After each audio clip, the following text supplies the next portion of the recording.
I think being a primarily tech company, we're quite lucky that we were able to move to home very quickly and without much of an issue. So that has definitely worked on our side.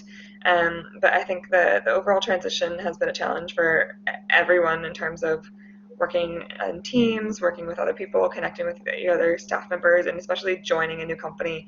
I think recruitment has changed for a lot of companies.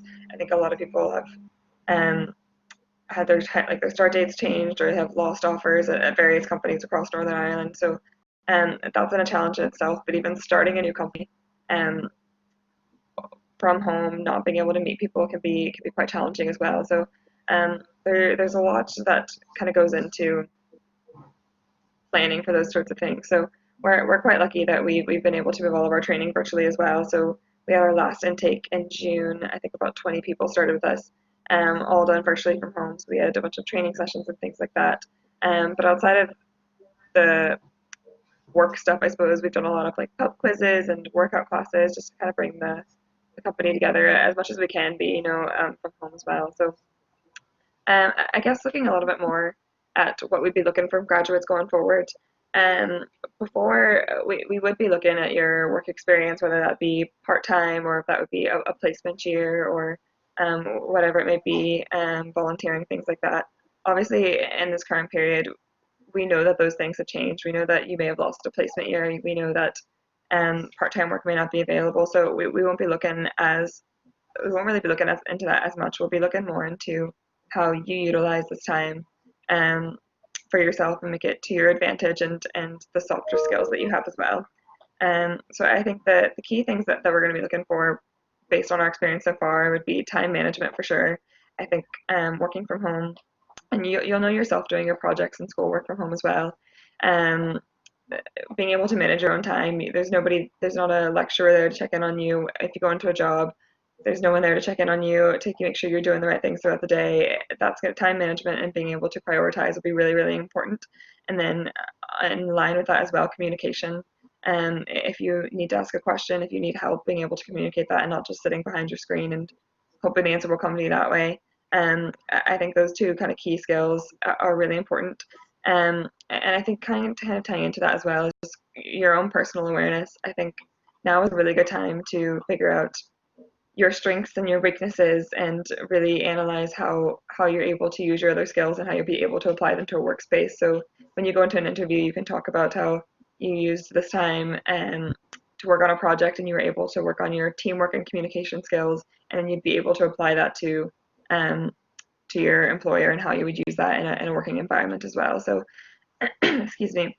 I think looking at those things and really being kind of self-critical in that way, but being really aware of your skills and weaknesses, and if there are weaknesses that you should be improving on, now is the best time to do that while there's not as many distractions and you're able to take the time to really look at those. Um, Another thing that we'll be looking for as well is just general willingness to learn. Um, and a drive for continuous improvement. Obviously, some of you may be done with uni or are finishing up at the moment, but it's also a good time now to look at the job you want. And if there are skills that you maybe don't have or you don't think you're just the right mold, it's definitely a good time to look at. There's tons of free online courses and trying to make yourself the best person to fill the role that you want. Um, I suppose outside of that as well, I think just using lockdown and being from home productively. It kind of all falls in together. But um, I guess from applying to jobs, a standpoint, taking the time to really optimize your CV now is a brilliant time to do that. Um, it goes without saying, but your spelling and grammar, the layout of how you want things to look are all really important things to keep in mind. A lot of people are in the same boat. You're going to be competing with a lot more people than you may have been before, given the current situation. So really making sure that you're happy with how your CV looks and how it portrays you and your skills is critical right now more than ever. Another key thing I think to look at would be whatever job you do want, what's happening in that industry, who are the major players, what are the trends in the market. Um, Being genuinely knowledgeable about the industry is a really good way to impress your recruiter, and it's easy for us to kind of tell the difference between genuine knowledge and interest and just rehearsed information where you're just repeating what you read off of a website, off of a company's website at that. So really taking the time to understand what you want to do and what you should know about the art market is really important and can really help you in your job search. And I guess on the other side of that as well, if you don't know what you want to do, and I certainly had no idea what I wanted to do. I, by the luck of the draw, fell into a fintech company, and coming from a completely business management degree, I never thought I'd work in finance or technology or be the job that I'm doing now. So I think if you don't know what you want to do, I think now is a good time to look at your values. If you want something that's a bit of a slower pace, if you want really rapid progression, if there's kind of key values that are core to you that you want to look for, what companies have those same values, I think now is a good time to do some research and take some time to figure that out as well. And also just networking, connecting with people in your industry and at the companies you work at or you want to work for. A lot of people are more active on LinkedIn at the moment, so if you're looking for mentorship or advice or just someone to bounce some ideas off of, now is a good time to potentially reach those people on LinkedIn. Yeah, I guess those are kind of my overall key thoughts around kind of looking for employment and things like that. I suppose when it comes to actually starting at a new role, I would expect a lot of things to be virtual across the board for many companies. So be prepared for that, from interviews and be prepared for video interviews to virtual inductions. I think the other thing as well is just to be patient. Companies are also trying to figure out their timelines and how they're able to bring you on and when. People aren't going to stop completely recruiting graduates. That's not going to happen. But the timelines are probably going to change just in this week. So I think having patience and understanding is important in a good way to make sure that your employer sees that side of you as well. But yeah, other than that, just be resilient. Don't let the situation knock your confidence, and just use the time to really try to help make yourself stand out. But yeah, that's pretty much everything from my end to start with, Maria. Fantastic. So what's happened is after each speaker does the 7-8 minutes kind of overview, some questions are coming through in the chat box. So we will bring those up now. Now, some students may decide to listen to all 4 videos, and then once they go into the breakout rooms, then verbally ask you the question. But we do have a question here. It says, to yourself, Jordan, it's for First Derivatives. Do you have any tips for the video interviews? Maybe you want to answer that one. Yeah, absolutely. I think with any interview, preparation is key. I think it's easy for people to think as well that working from home, and we are going to be looking more casual in general. But oh, apologies, my dog is barking. But I think making sure dress in a full interview attire and try your best to feel like you're going into a real interview. I think is important. And then don't make it obvious if you have notes around you. Obviously, we can't see what's on your screen. If you have notes, make sure you're not obviously reading from your notes. Try to be as prepared as you would going into a normal interview. Dress as you would going into a normal interview. And also just make sure you test. If you're using Zoom or Skype, test those with a friend or a family member first. And make sure your username is your actual name and not something you've used for an online pub quiz or something else random. I've seen lots of really random names pop up that probably wouldn't be appropriate for an interview. So I think just preparation and trialing things first is really important, and simple things that you can do to make things easier. Thanks very much for that, Jordan. Okay, so what we've heard there is from our panel is 4 members, split into 2 ways. One are people who are working in the industry, who are alumni, and then the other 2 are more speaking on the business recruitment side. So we've heard from one kind of recruitment side. What we'll do now is we'll pass to one of our computing alumni. So we'll pass it over now to Rod O'Doherty. Sure, thanks, Maria. Sorry, Maria, are you expecting in the breakout session, do we go through our 8-minute talk, or do you want me to do the 8-minute talk now? I would do maybe half of it and then take some of it to the next part. That would be good. Yeah, sure, that's fine. Okay. So good morning, everybody, and welcome to this little get-together. So some of you, I understand, have finished your studies or are finishing your studies and are about to move on to hopefully the first step in your career. I think some of you have maybe a bit more study to do. But first of all, so congratulations for those of you who've completed your studies, and I just want to wish you good luck in the next steps in your career. I just want to say thanks very much to Maria and the alumni organization for inviting me here today to talk with you. So my name's Rhoda Doherty, and I graduated on June 30th, 1988, a long time ago, and I graduated in computer science for business, which was then the University of Ulster at Coleraine, and that was a it's now called Ulster University, which I'm trying my best to get used to. I keep calling it University of Ulster. So I'm an IT consultant, and that's my company up here is Solar IT, and I'm basically a one-man band. I'm actually based near Lisburn, not in London, Maria, and so it's we're closer to home. So if you want, you can have a look at my website, and you can find it in Google and learn a bit more about what I do.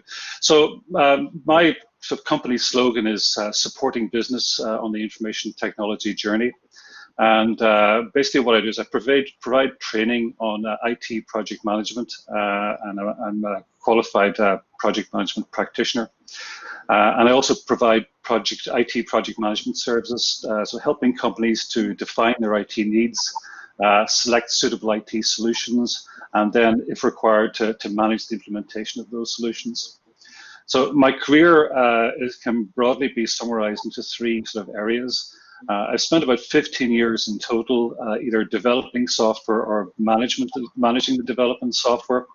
The largest part of that was developing software for the NHS, and I worked largely in what's called software houses, primarily producing business support systems, financial administration, logistics, inventory management, payroll and personnel. The other area then was I spent 11 years as an IT application manager in pharmaceuticals. And that's what I call an end user organization. The previous role I was basically we were software suppliers selling software. So that's about managing applications within a large end user organization.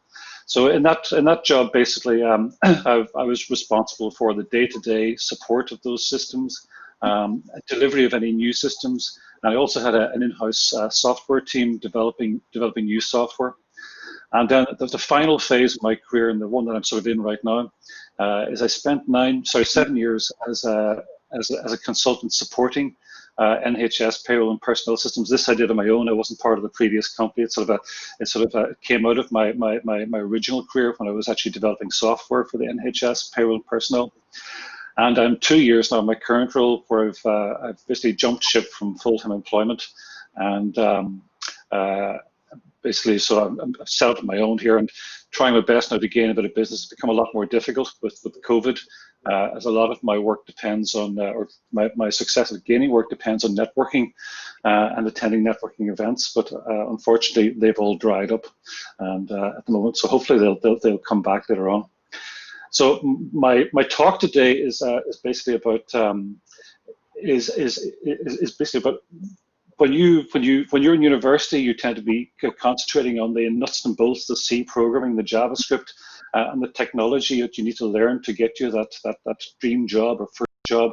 I want to talk a wee bit more about when you actually get into a company and how you can actually position yourself to progress your career beyond that first stage. A lot of you will go in as possibly programmers or technologists, and I want to talk to you about if you have aspirations to go further and into management, what are the best sort of steps, and just give you some tips as to how you should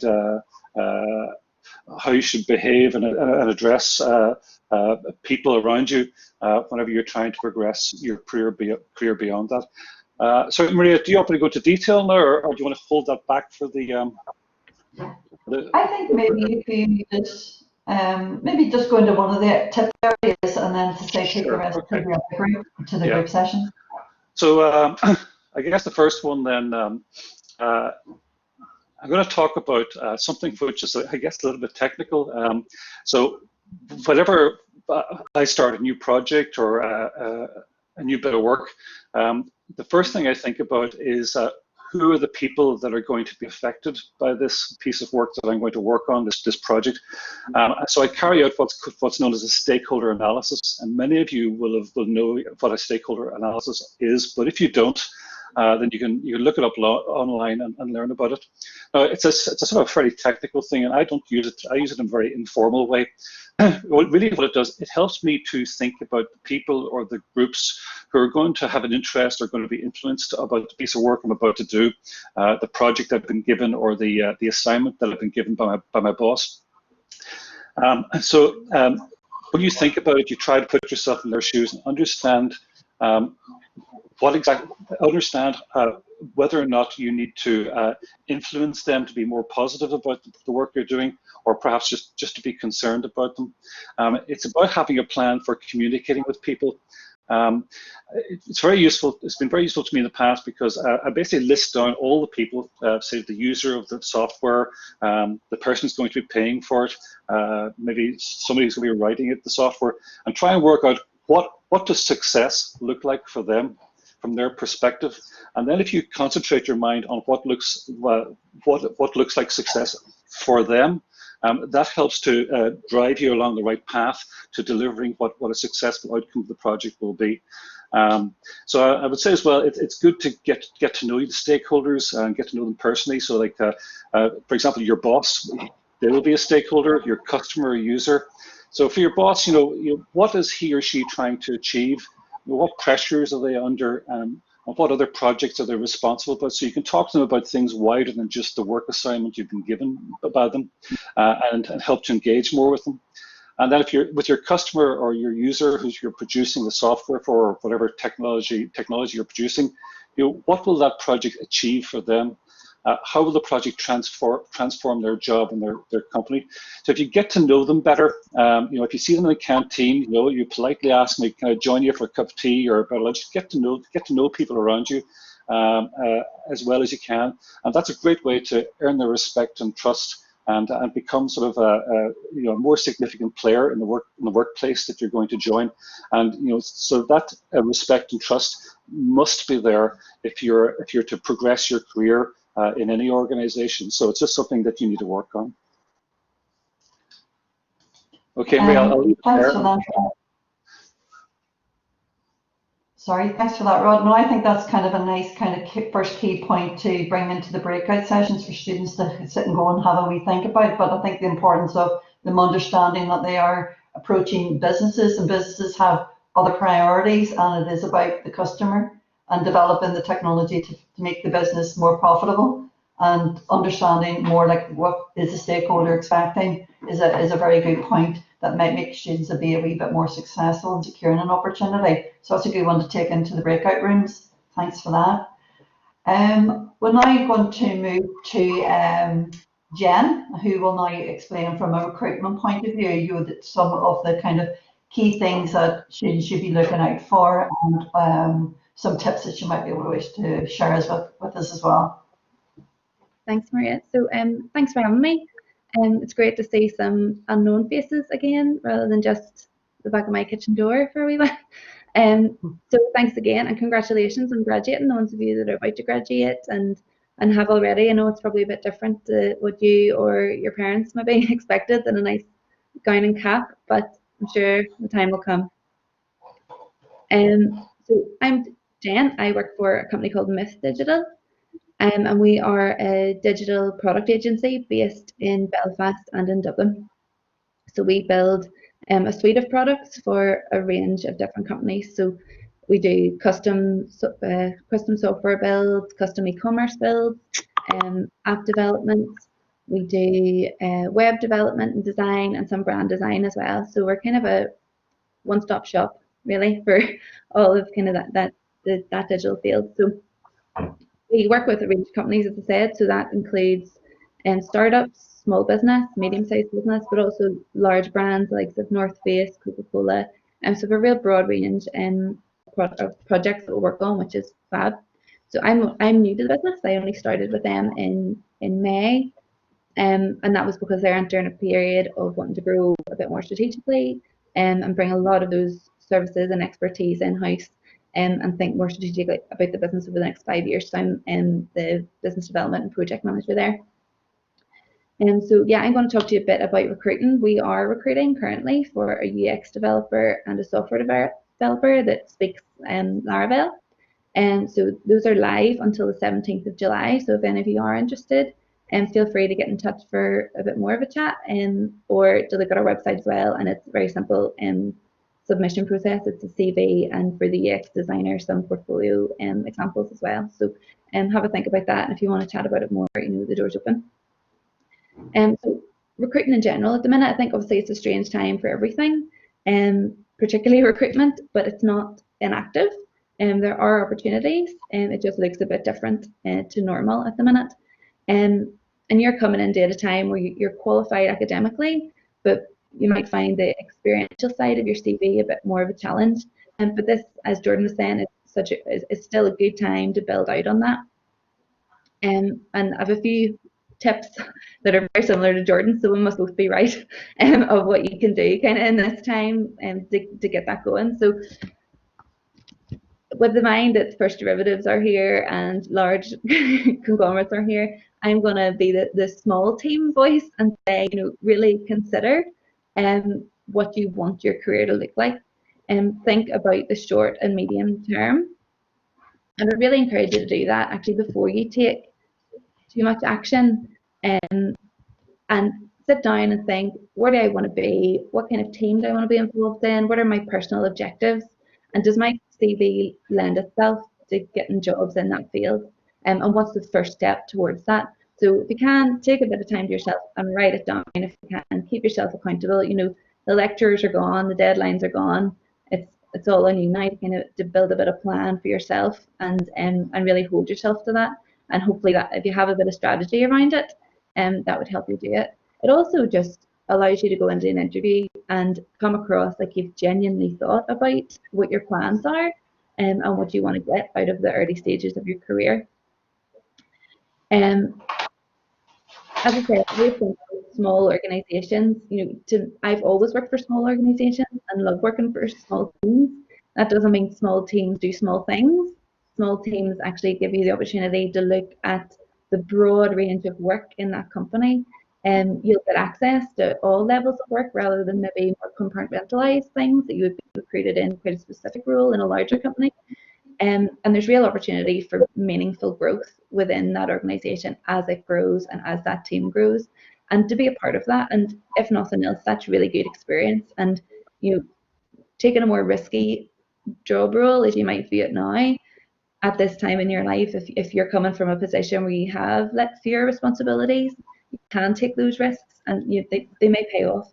And if not, it's going to be great experience anyway. So I would be an advocate of looking at smaller businesses. Obviously, larger companies are great to have as part of the Northern Irish economy and the Belfast kind of tech scene, but there's more out there as well if you're more minded to be part of a small team. And so I would say just to consider that. And think about your network. So probably your largest network you have access to at the minute is your university. And there's obviously an alumni network, as Rod was saying, that's really useful. They're already well connected. They'll have information on opportunities coming up. They can do introductions, and they're a real asset to you now, and when you haven't yet had the opportunity to build a broader network. So really think about how you can utilise your university contacts, particularly coming out of a course where there's other people going to, into jobs in lots of different companies. Try and keep in touch and build your network out from there. Online forums and LinkedIn and all of those things, maybe not so much the online forums, disappointingly, at the minute seem to have stopped, but certainly people are more active on LinkedIn. Use that when you're building your strategy of what kind of companies you want to work for, what are their values, what are they putting out, what new projects are they doing. All that information's there for you to have a look at and to engage with through LinkedIn as well. So use that to your advantage. The likes of made-up networking opportunities, they will come up again. And what I would say, particularly in Belfast, is that there's lots of, particularly startup and early stage technology companies, really giving it a go. I think Belfast was recently ranked in the top 10 places to start your startup. So it's a really vibrant culture that they're building there. And those networking events are not specific to people in jobs already. They're open. So keep an eye on what Ormobath is doing, what Catalyst is doing, and what kind of more maybe whatever's specific to your field, be it design or development or whatever that may be. Get involved in those and try and get just get plugged in, get your teeth into it a bit. Some of them may be running online. I think a lot of them aren't. But as time goes on, certainly likes of, well, women in business, women who code are ones that I would maybe be more familiar with, but there's lots of things out there for every kind of palette. So just keep an eye on what's available. When you're doing that, if you come across companies that you're interested in, don't wait for them to advertise for a job. Quite often, if you get in touch with your CV or asking to have a coffee, someone will be willing to give you half an hour. I think probably, I'm sure people agree that, Belfast is really open to just helping each other out really, and having a coffee, having a chat about whatever's on your mind, what kind of job you want, what's the next step, all of those things. There are people out there that are genuinely going to give you a bit of their time and to help you out if you seem that you know what you're doing and you come across credible. So to take them up on that if you can. But certainly in my experience, I would say 75% of the jobs I've had have not been through traditional recruitment channels. And this job in particular was never out for the job I'm in now. So I was never out to advertise. I was about to start another job, and the cash didn't arrive to pay that job. And the guy that I was supposed to work for introduced me to my new boss because they had a similar role coming up, and that one played out. So that was all through introductions. So I would say, if there's a company you're really interested in, contact them directly, send them your CV. At the least, they'll probably have a file on their shared files of interest in CVs, and they may come back to it, and your name's recognizable at least. And so think about just being more direct as well in your job search. Yeah, and the last point I would have is just think about your CV. Obviously, there's your academic qualifications in there, and that you've got those now, and that's great. To give you an example, we're currently advertising a UX designer, and we've asked for either portfolio or 2 examples of recent work to accompany the CV, and I would say 50% don't have that, and the response seems to be, this is my first job. But go and make a portfolio. It doesn't need to be a genuine project. We just need to see an example of your work. So think about what you have to show employers as well, if that's applicable to your field, and start to develop something out around that, and that will really help you. It'll also just spark your own interest in what's out there, and maybe a bit of retraining. As Jordan was saying, there's loads of online courses available that now's the time to do it, and just build out your knowledge base a bit as well. So those are kind of my rundown of things that maybe just start a discussion that we can continue in a small group, or things for you to think about. So I'll hand back to Maria. Thanks very much. Thanks, Jen. No, I think some good points there that hopefully people have noted, and now when they go into the smaller group, they'll be able to ask you to go into a wee bit more detail. I think sometimes it's about kind of giving an overview, and then people can then decide what they're struggling with or what they kind of are unsure about, and to get those clarified, because I think this is the point of this today, is to kind of, you're here, ask questions, and so that you go in more confident. So thank you for that.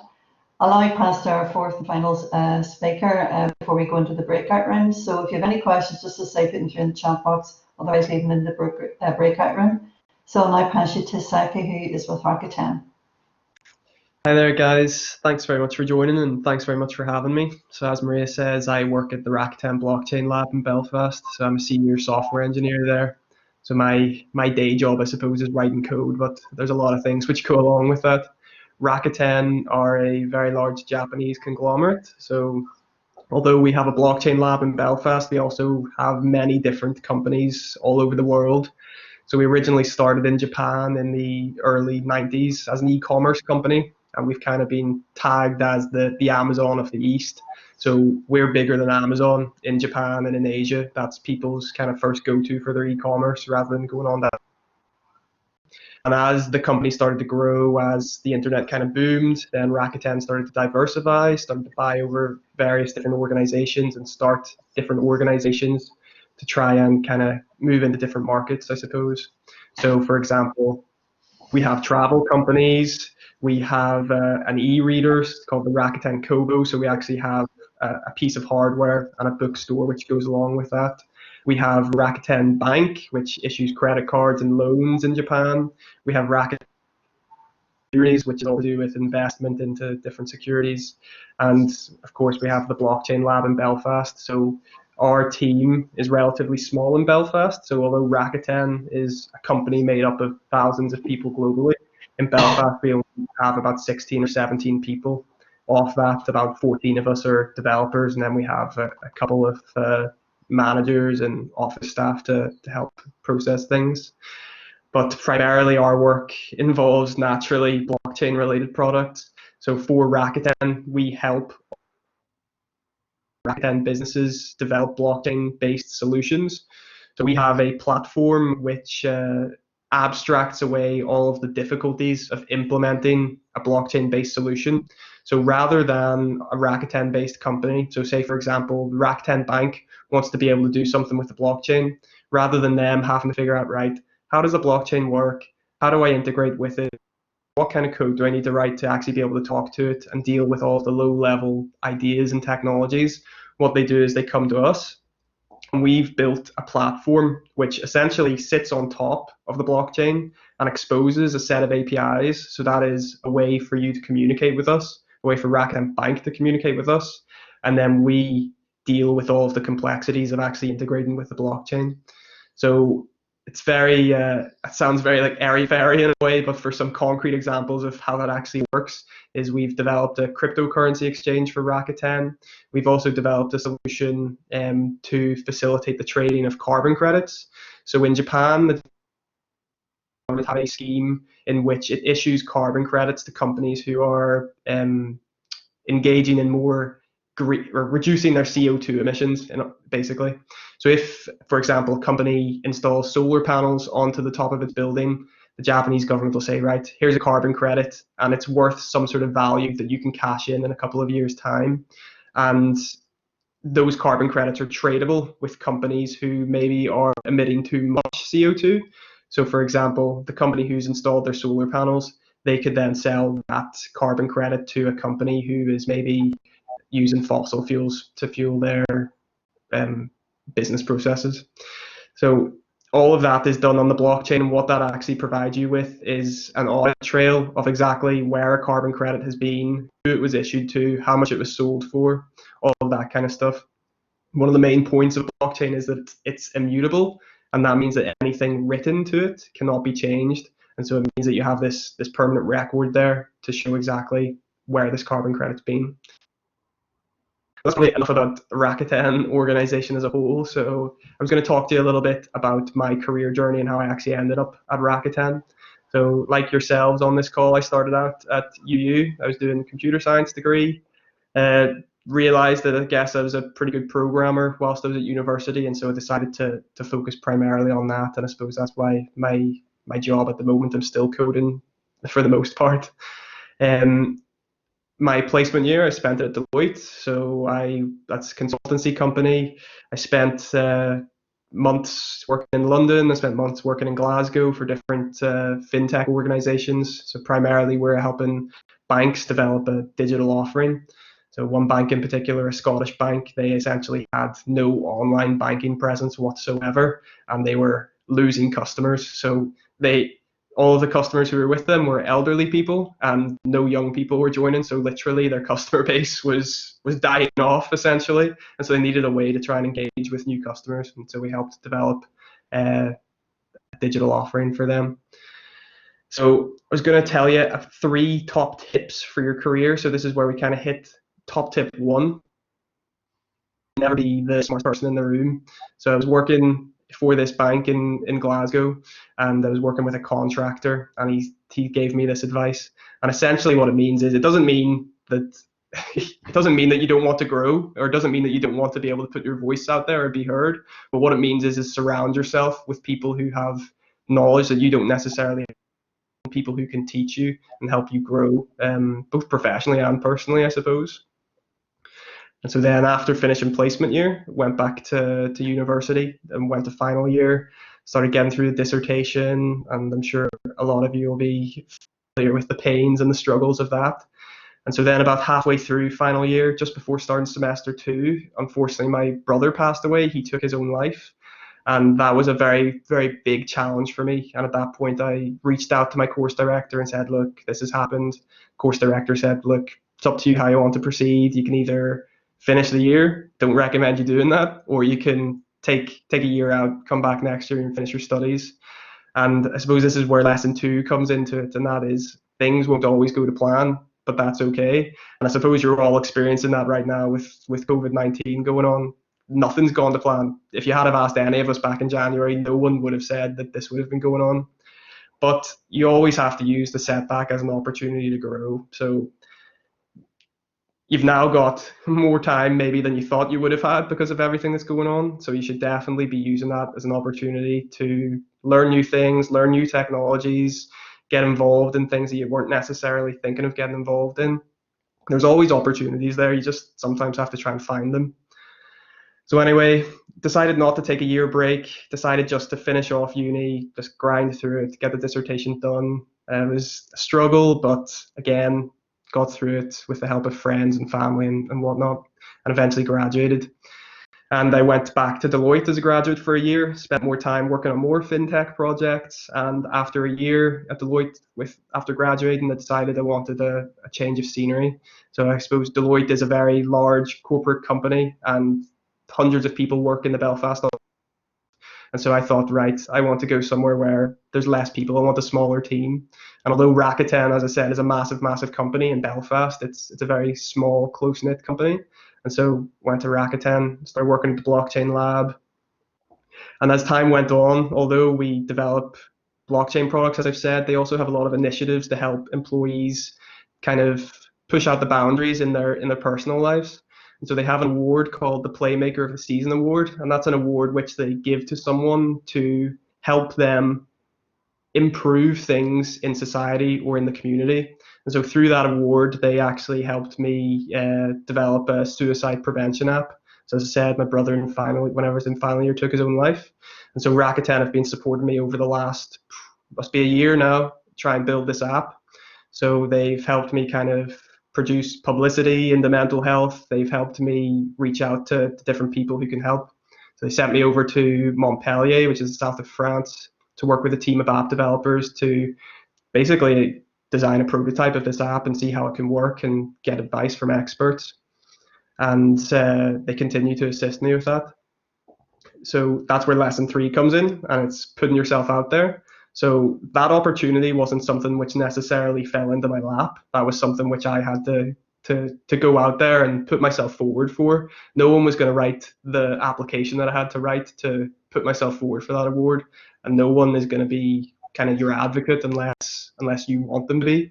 And so it's all about you looking for opportunities in them. And although COVID-19 is a really, really crappy opportunity, it's an opportunity nonetheless to grow and to learn. So definitely make sure you're still putting yourself out there and just keep slogging away, keep going. Things will get better. But that's pretty much me. So back over to you, Maria. Brilliant, Saki. Thanks very much. I think that kind of 3 words, just go away and grow and learn. Hopefully you'll never have these kind of times where you can step away and do things. So it's about really looking at what you're good at, what you can maybe still work on, and be proactive, self-learn, and reach out to people. Now, I think that's a really, really nice way to kind of finish off the initial panel discussion.